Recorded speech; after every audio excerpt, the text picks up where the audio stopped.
Traveler, Paimon. I suppose your story is ready. Yep. How about you? Do you need some more time? No need. I am also ready to tell my story. Paimon calls dibs! Paimon first! Please, go ahead. Okay, here goes. Once upon a time, there was an evil researcher who went into the mountains and did a crazy experiment on whopper flowers to transform their appearance. After a lot of pain and suffering, the whopper flowers finally took on a human form. Then they stood by the side of the mountain to wait for unsuspecting bypassers. To whoever spoke to them, they would ask them questions such as, "Who am I? Who are you?" If the bypasser got the wrong answer, the last sound they'd make would be a yelp before the whopper flower ate them alive in one bite. Ooh, truly frightening. What the? You two aren't scared at all! Don't go nitpicking, okay? If you didn't like the story, go write your own!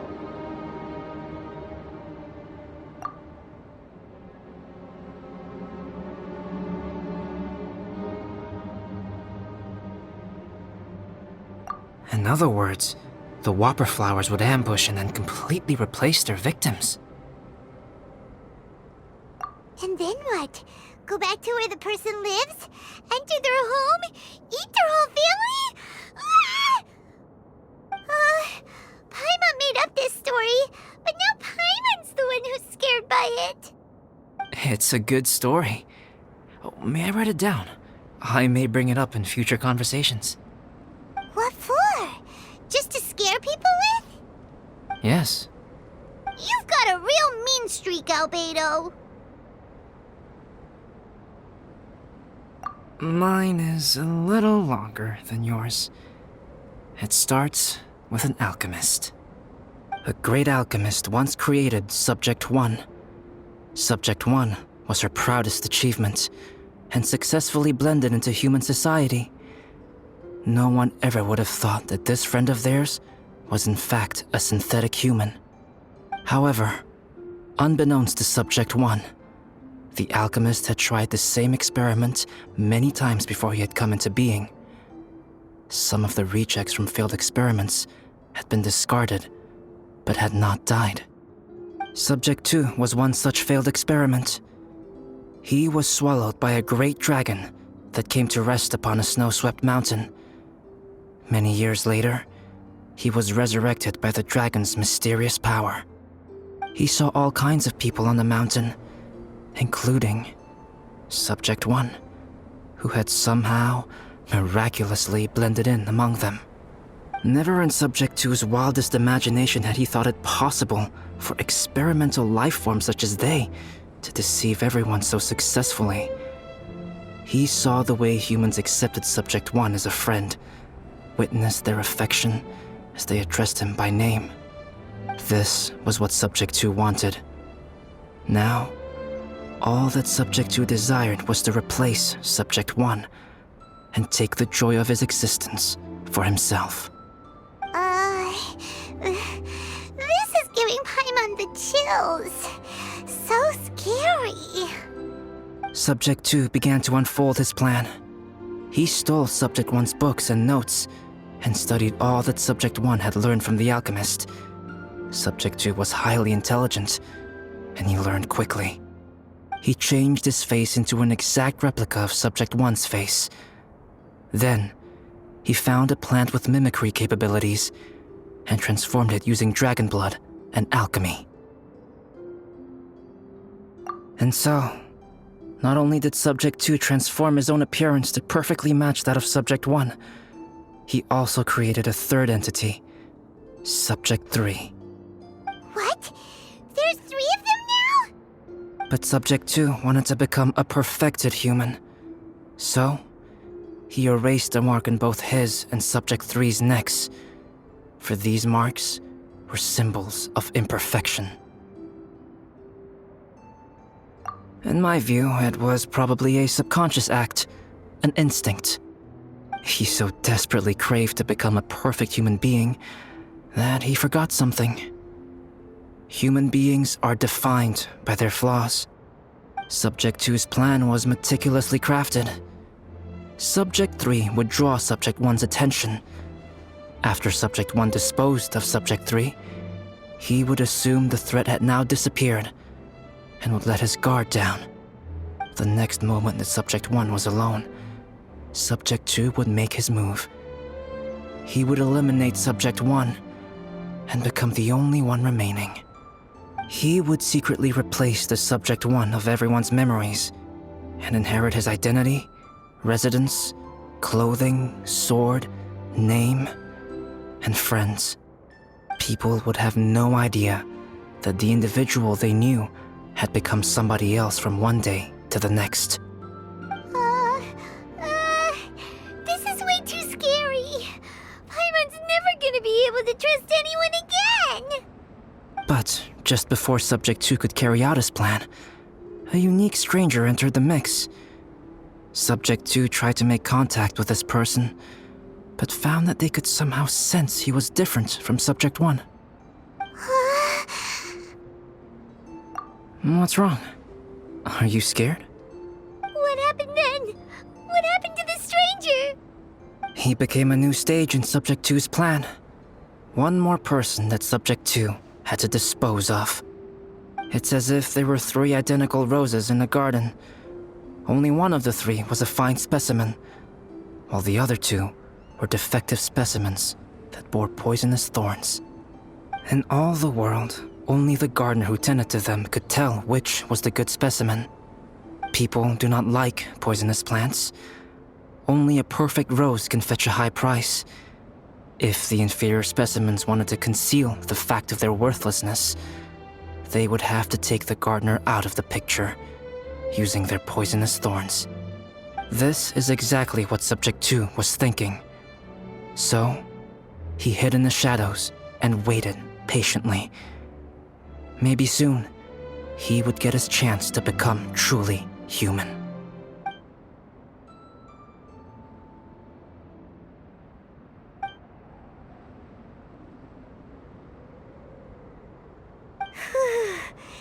That was intense! So what happened after that?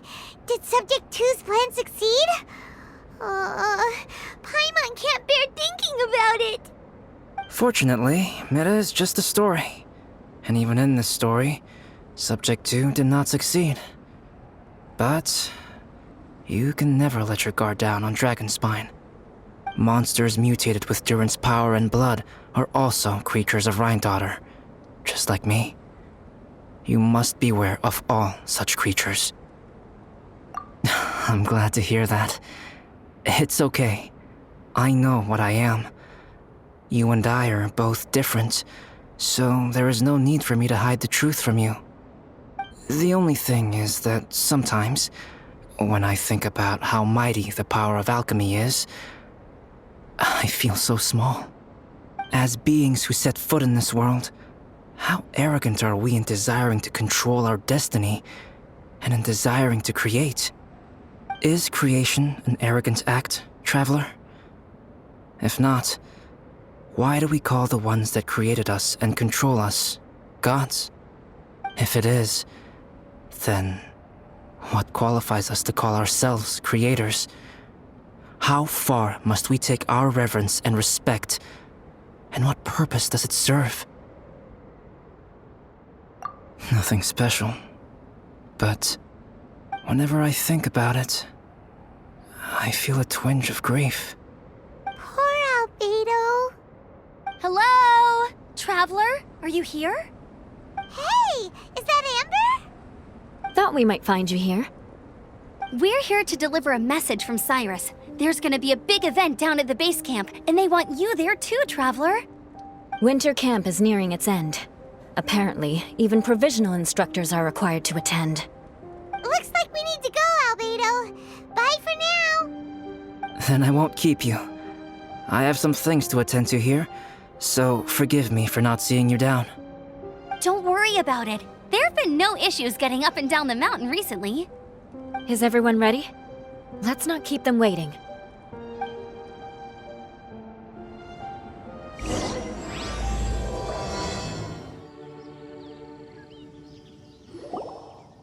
Huh?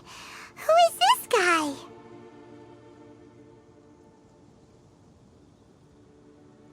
Allow me to introduce Yozerf. He's Joel's father. Dad, this is that traveler I was telling you about.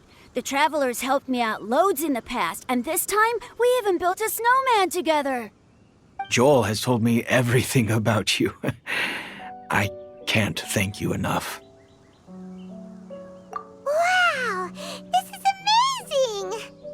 Wait a second. Why is Cyrus discreetly wiping tears away? And what is Pallid doing here? Pallid is the hero of the hour this time. Go on, Pallid. Tell us what happened in your own words. Okay. The weather was fine on that fateful day, and I had a feeling that Lady Luck was smiling down on me. So I trusted my gut and set off to explore somewhere new, somewhere dangerous. Because where there is great danger, there is also great treasure. Why does this sound so hard to believe? But I had only been away from the group for a short while when I fell down a slope and just started rolling. Uh-oh. Did my bad luck rub off on him when we ran into each other on the mountain? The place I fell to was somewhere I didn't recognize, and I'd sustained a few injuries. I remember thinking to myself, this is the worst luck I've ever had in my whole life. Then I met Yozerf. He'd heard the sound of me falling and came out to see what was going on. Huh? Wow, so it was completely by chance then. I thought he must have been someone from the Adventurers Guild here for the event, but after a few words of conversation, it was clear that he was having memory problems. He didn't even know his own name. The temperature was freezing, and there was no time to deal with all that there and then, so I convinced him to come back to the camp with me and figure everything else out after we got there. We got back to the camp, ran into Joel, and the moment he saw him, he froze for a second with this completely stunned expression on his face, and then he started crying out, "Dad! Dad!" That's when Yozerf suddenly started to remember. My memory has still not fully recovered, but Joel and his mother, they are the only ones that I will not, no, that I cannot forget. Daddy. Daddy's right here, Joel. Daddy's right here. Yozerf, don't you remember anything else at all? The poor princess, feeding the foxes? I'm sorry. I have no recollection. Maybe it's because of the head trauma. I'm not sure. I woke up and found myself covered in blood. My things were gone, and there was nothing to indicate who I was or how I got there. I crawled into a cave and settled in for a slow recovery. After my legs and feet were a little better, my hunting skills were what kept me alive. Dad, I was so worried about you. I'm all right now, Joel. Oh, don't cry. Daddy's not going anywhere. I'm here to stay. Oh, this is good. This is good. You know what, though? I definitely think my luck got worse after running into Benin on that mountain. I knew it. I just... No. I just meant if it weren't for you, there's no way I ever would have run into Yozerf on a mountain this huge. Besides, we got back safely, didn't we? So don't blame yourself. Maybe sometimes miracles can only happen when you get just unlucky enough. Pallid. When did you become such a smooth talker, huh? Huh? Am I? I was just telling the truth. Oh, yeah. I want to say thank you to the Traveler, Uncle Cyrus, Auntie Eula, and Auntie Amber. Thanks, everyone. You all helped look after me, and I will always remember it. But I guess I can't take the snowman with me, or it'll melt once it leaves Dragonspine. It's such a shame. Oh, I can help with that. One moment. Huh? Eula? Here, take this. It's powdered rime. Just add it to your snowman, and it will never melt. Wow! Really? Oh, this is awesome! You're the best, Auntie Eula! Dad, I have an unmeltable snowman now! How cool is that? How can I ever repay you all? Thank you all. Thank you from the bottom of my heart. Dad, I want to go move the snowman. Can we do it now, please? Okay, I'll be leaving with Joel now. I'm sure I'll see you all another day. Very well, very well. It's time for Pallid and I to have another discussion concerning his breaches of adventurer discipline. Huh? But Cyrus, I think I kind of made up for my mistakes this time, you know?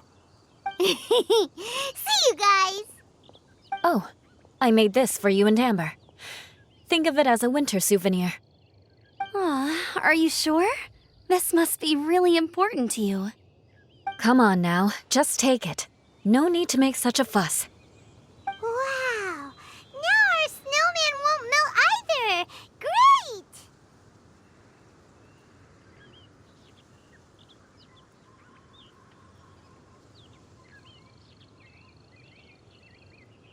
You're welcome. Just keep it. That's all I ask. Amber and I have some business to attend to now. See you later. See you! Everyone's gone. Seems like they've all got their own stuff to do now. Oh! You know what? We've been on Dragonspine all this time, and somehow Paimon still forgot to ask Albedo about how to make a fruit juicifier machine that could keep the juice fresh. Maybe we should try Timaeus again. He does seem pretty eager to please after all.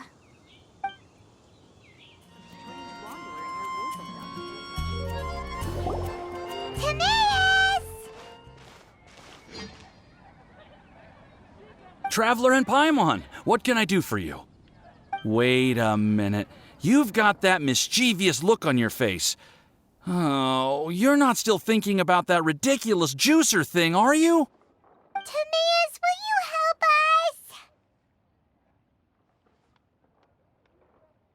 us? Well, if the Traveler isn't really interested, then, yeah, maybe I'll give this one a pass. It's just the weirdest request ever. No, but Paimon's Sunsetias are gonna go to waste without it. And the time it would take me to research something like that, I could probably pick those Sunsetias again 10 times over. New research project, Timaeus? We meet again. Oh, Albedo, thank goodness. So the situation is, Paimon wants a machine that can turn fruit into juice and keep the juice fresh. I mean, surely it's... Majorly important, that's what it is. If you can manage to invent this, we'll never have to worry about fruit going bad ever again. That's impossible.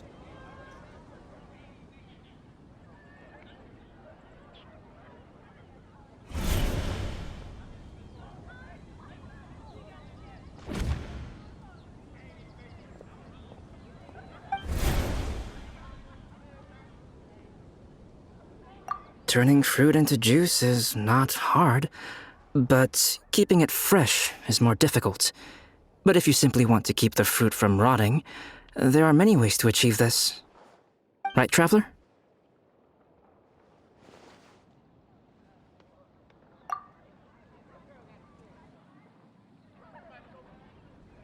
What about his neck? What's wrong? Is there something on my neck? From the look on your face, It's as if you thought I just played a practical joke on you that was in exceedingly poor taste.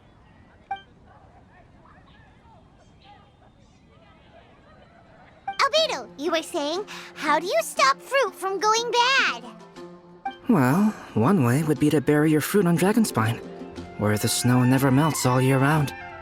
But then Paimon won't be able to eat them! You could always live on Dragonspine. No, too cold for Paimon. Or you can give the fruit to me, and I would take it to Dragonspine for you. But since you don't like the cold, you'd have to send someone else to pick them up when you want them. This is where you come in, Traveler. Suddenly sounds a lot more feasible with other people doing all the work. Okay then, shall we go with that idea? Fruit buried on Dragonspine will stay fresh for much longer. However, it is also possible that the fruit will sprout and grow into fruit trees. Who knows? Maybe the next time you visit, it will have grown into an orchard. You can water the trees, add fertilizer, and when they finally bear fruit, you will have some fresh sunsettias. No way! Then Paimon will have to be a gardener. That's not the goal here. Oh? Well, I don't think being a gardener is so bad.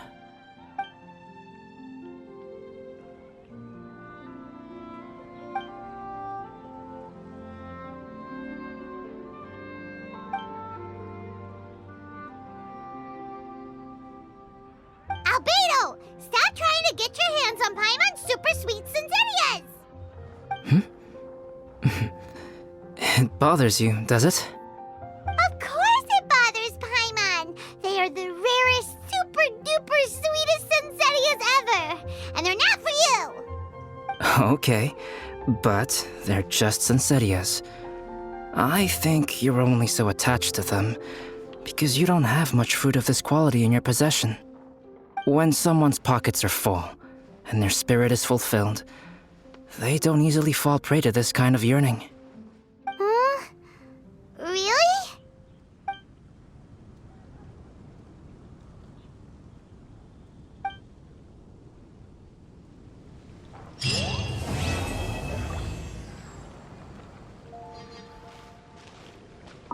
Dragonspine is too cold for ordinary fruit trees to survive.